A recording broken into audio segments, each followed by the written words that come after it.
Hi Aries, it's Raina. Welcome to your March 2017 love reading. Before I lay out the cards, I just wanted to let you know that there's a transit that is especially dealing with your sign, and I'm talking about Venus in Aries. And this is a retrograde that is going to take place on the 4th of March and go back into Pisces at some point during its retrograde period, which ends on April 15th. Now, you know what March 15th is? It's the Ides of March, which is also a great Chicago band, by the way. They did this song called Vehicle, so it's a #1 song. It was like from 1970 or something. But anyway, I digress.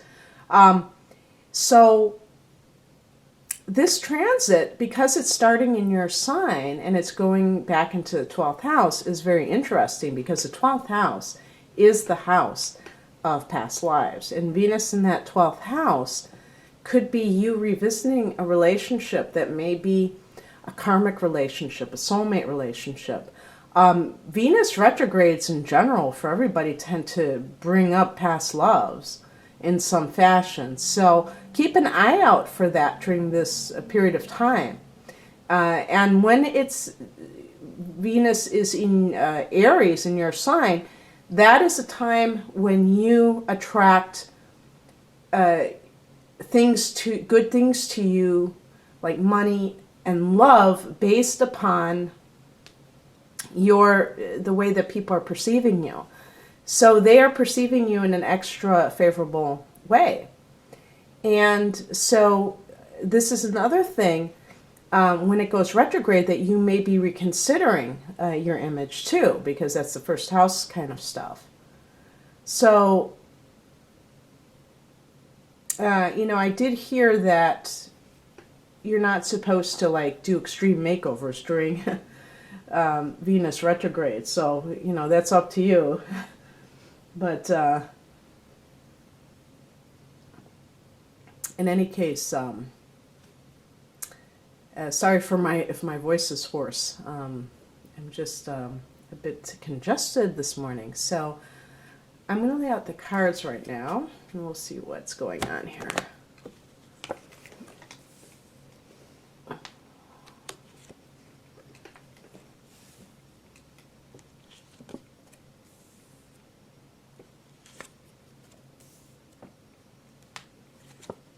Whoa, that's major arcana.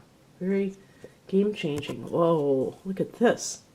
Look at this. You should have seen how I shuffled. Okay. The Three of Swords is one of those cards that I pick an additional card because it's not, first of all, it wouldn't be a happy, positive ending, and it doesn't, or outcome, and it really doesn't illustrate things enough. So I'm glad I picked that clarification card because I think it'll be much more instructive and constructive, okay? But yeah, look at this. I only picked 8 cards, and 5 of them were major arcana. There's only 22 major arcana out of the 78 cards. So the chances are, in favor of minor arcana cards in terms of statistical possibilities. So what we would say, unless you believe this is a random chaotic universe, which I don't, is that this could be a very important period for you. Now, let's keep in mind that this is a general reading. And in any kind of tarot reading, even in private tarot readings, please never give your power away. Never, if you hear something that you don't like, don't assume that it's going to happen. The tarot is like a Rorschach test. You can read virtually anything into it if you want to.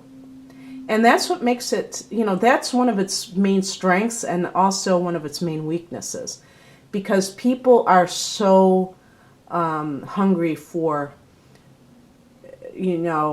guidance. And a lot of times they want that precision. And the tarot is very symbolic, highly symbolic. So when you can break away from that fear of what the cards represent, you'll be so much happier and being able to interact with them better. I know that, I was that way when I first started watching these videos. If I saw something that I didn't like, it just kind of like, it would bum me out, And I didn't, that's not what I come to readings for. I come to get encouraged. And I want to do that for other people as well. But I'm also a realist.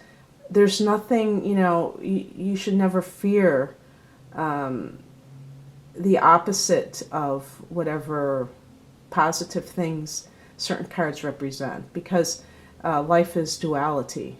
That's what the material world is. It's a study of in contrast. So the contrast is important. It provides us, a lot of guidance in and of itself. So, the overall theme of this period of time is the Hermit card. And this goes along with your astrological situation, because during most of the month, the sun will be in Pisces.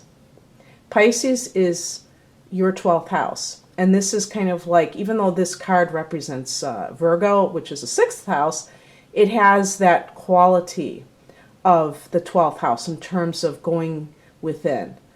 And this is, an interior energy.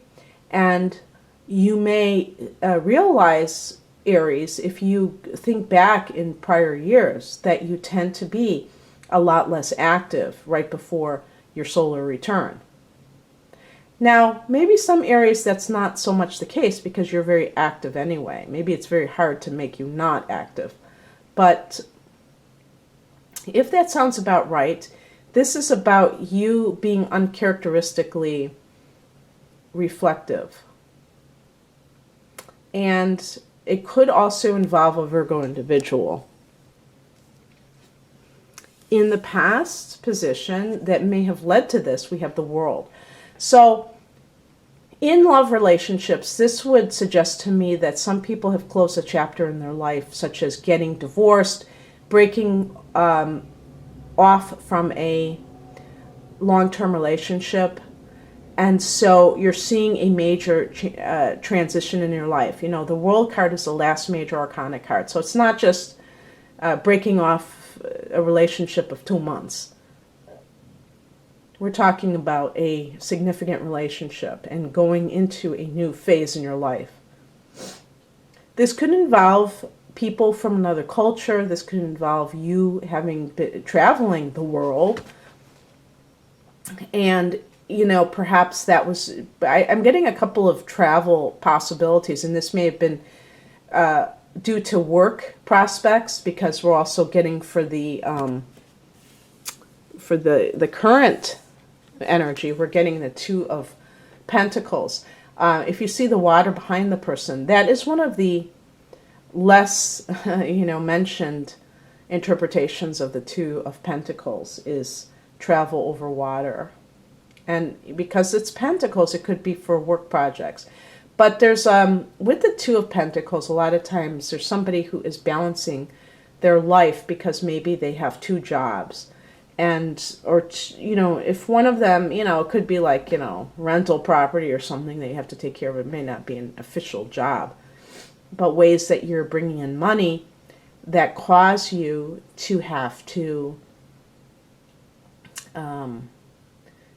devote time to this thing.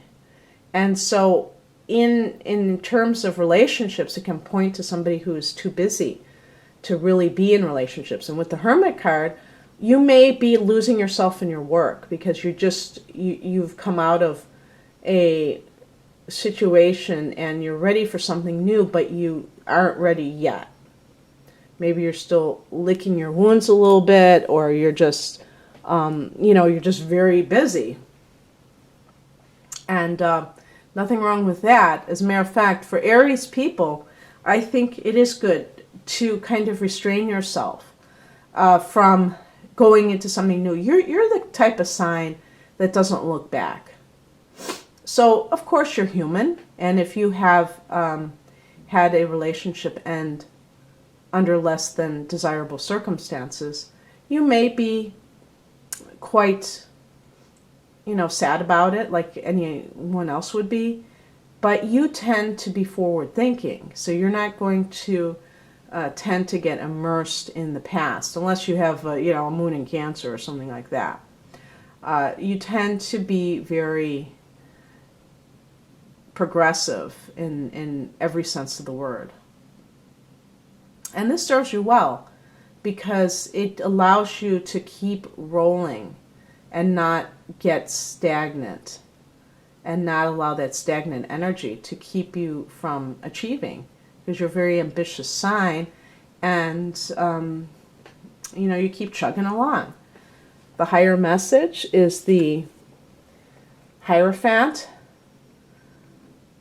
This is a card that's telling you on the spiritual level that you may be neglecting this side of life. Maybe you're putting too much emphasis on career, making money, having prestige, or whatever is motivating you from that end of things. This card also relates to Taurus, and I had mentioned, I don't know if any of you are choosing between a Taurus and a Virgo person, because that Two of Pentacles could indicate choosing between two people as well. But in general, this is about the idea of conformity. And some Aries people are so, I was going to say hell-bent. I don't know if that's a good adjective in the spiritual reading, but you get the drift. Some of you are so gung-ho about doing something that gives you a sense of personal freedom that you don't take the other person into account in relationships. And this can be what creates conflicts in your life, okay? Because there has to be a balance. You can't just think about yourself all the time. But you are the first house. The first house, Aries rules the first house of self. So it is totally within your design to be someone who is a very self-contained individual and who has a strong sense of self and wants to be an individual. That is, what you came here to do, at least in part. But that the first house opposes the seventh house of the partner or the couple. And so you can always have these polarities with dealing, this challenge with dealing with your relationships, because you may be excessively self-absorbed, and that's when you get imbalanced, and you have to just kind of make sure that you are always aware that other people's needs have to be taken into account as well when you are involved in relationships with them. The Hierophant is also about marriage and other institutions. Perhaps you were involved with somebody that was not marriage material, in the sense that it was not going to be a long-term relationship. And this is just telling you that and saying, it's kind of gently reminding you that you may be sad that this relationship has ended, but it wasn't meant to be, because what you really want wasn't present in that relationship. The challenge card is the Star card. Now, the Star card is a very positive card, very hopeful card. And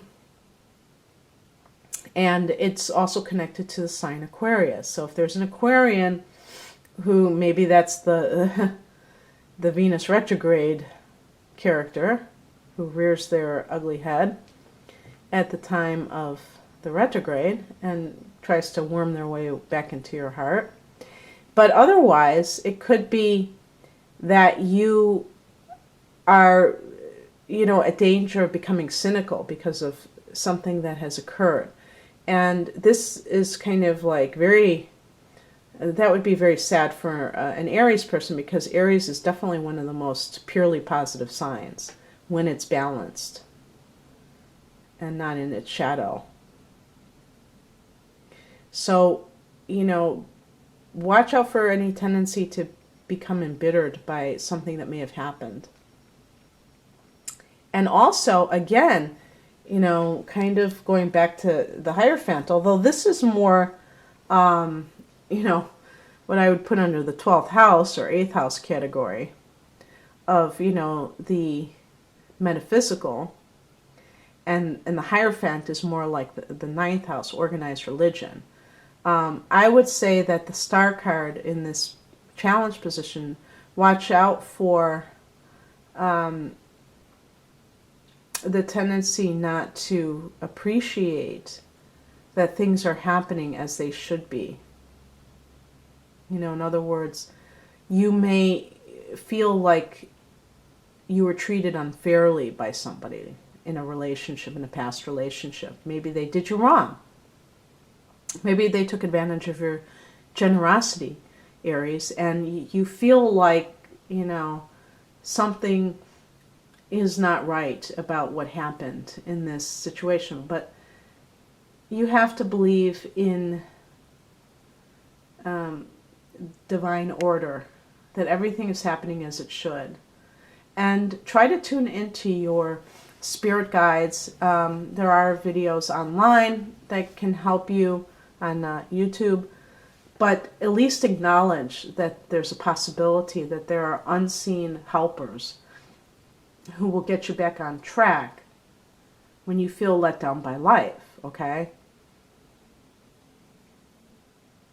The worst thing that you could do is to become one of those people who loses that sense of expectancy of the good. Because Aries is totally like that. You are like perpetually like a child on Christmas Day. You're always awaiting the next gift that the universe provides, the next adventure, okay? And so you really have to maintain that. And, because you are so, I was going to say naive, but that's, that always has a negative connotation, but you're so open. You are like you really can be sometimes a easy mark for people with nefarious intentions who are very calculating in some of that. And immediately when I saw the word calculating, I said Capricorn. I don't know if that's true for anyone, but anyway, yeah, so just keep that in mind about, keeping the faith. What's coming in, or advice, this is the Judgment card. So everyone gets what's coming to them, and I say that without a trace of malice or, trying to, be punitive, okay? There's cause and effect in the universe. It's very cut and dried. It's very unemotional, non-dramatic. Even if you don't see evidence of it with the world, like people getting away with things that they did wrong to other people. Why does that happen? I don't know. Maybe it's law of attraction too. Maybe when people really believe, they're so psychotic that they really believe they're okay doing what they're doing, maybe they can initially avoid any kind of having to answer for what they've done. But there is cosmic law. There's earthly law and there's cosmic law. And really, it's not about punishment. What I wish for all people that are, living in darkness is that they see the light. That's all that I wish. Punishing something for something that they've already done isn't going to undo the bad thing. So if there's somebody in your life who you feel betrayed you,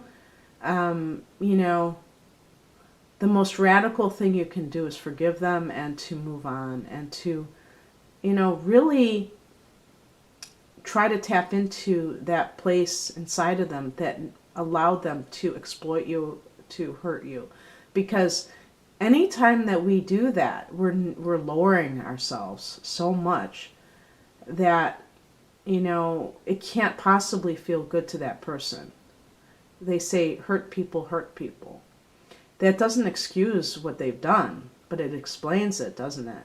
And that explanation can help free you from feeling like, you're just a total victim. And Aries doesn't tend to feel like this unless you have, a prominent Pisces, which you could very well have, but you're pretty good about that. But just, we're human, so sometimes we can lapse into self-pity and even feelings very, a lot of resentment building up, because of somebody else's actions towards us. And radical forgiveness, even though it's not something you can just snap your fingers. You might have to work with it. You may just have to start replacing negative thoughts of that person with something good about them until you can get to that space where you don't automatically think of them as a bad person. Okay. And the outcome is the Three of Swords. Now, this is one of the reasons why I had to pick another card, because obviously the Three of Swords is not something that people, it's a card of heartbreak, heartache. And the Three of Swords is all about feeling like your heart has been, torn apart. Sometimes it can be that there is a love triangle. There's that you may be grieving, and I could have left that card by itself, and it would have been a standalone, to be honest with you. I just chose to pick another card so that it didn't come across as that's the only thing going on in your life. It's just, being sad. And this is about letting go. Now, you may have left a relationship physically, but perhaps emotionally you're still present in that relationship. For some people, they may not have left that relationship. And this is why I was saying, about that 2 on the top row, is that can sometimes indicate a choice when you get the number 2. So if you are still involved with a person that has betrayed you, and you know in your heart that this is the final straw, but you haven't yet made that cut, this is about cutting it very cleanly and decisively. Okay, and so that can point to, being very, unemotional, or, well, I don't know how you can, but just, kind of is summing up, as much detachment as you can muster in order to do that. Now, interestingly, along with that card, I got the Four of Wands, which is a card of happy home and marriage. It's associated with fire signs, of which you are one, obviously, along with Leo and Sagittarius.